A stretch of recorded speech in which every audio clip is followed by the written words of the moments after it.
নমস্কার, আমি বানর বাবু আর আপনারা দেখছেন বানর নিউজ। আজ আমরা একটি মারাত্মক বিষয় নিয়ে আলোচনা করব। সংসদে উত্থাপিত হয়েছে 130তম সাংবিধানিক সংশোধনী বিল। এই বিলকে ঘিরে রাজনৈতিক মহলে তীব্র বিতর্ক শুরু হয়েছে।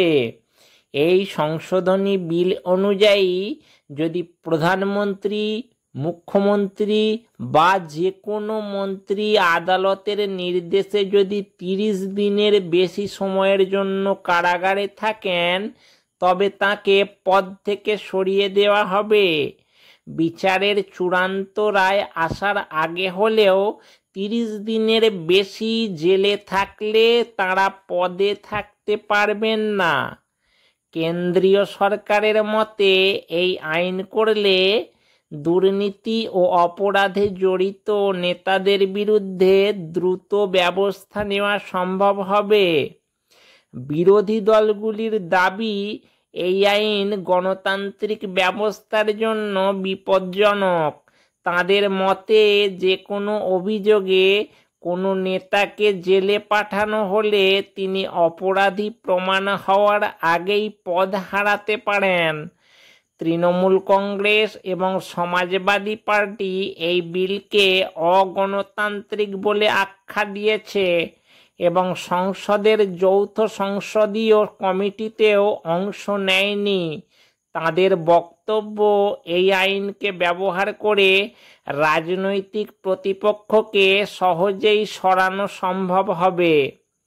একদিকে কেন্দ্রীয় সরকার বলছে এই আইন দুর্নীতির বিরুদ্ধে লড়াইকে শক্তিশালী করবে, অন্যদিকে বিরোধীরা বলছে এটি মূলত বিরোধীদের দমন করার হাতিয়ার হতে পারে।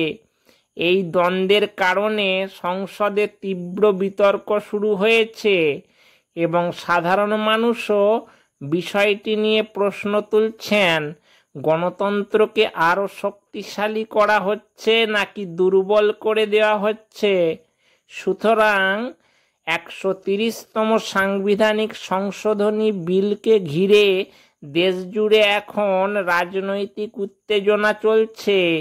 এই বিল সত্যি দুর্নীতি রুখবে নাকি রাজনৈতিক প্রতিহিংসার অস্ত্র হয়ে উঠবে, তা সময়ই বলে দেবে। এটাই ছিল আজকের আলোচনা। আজকের মতো এখানেই বিদায় নিচ্ছি। দেখা হবে পরের ভিডিওয়।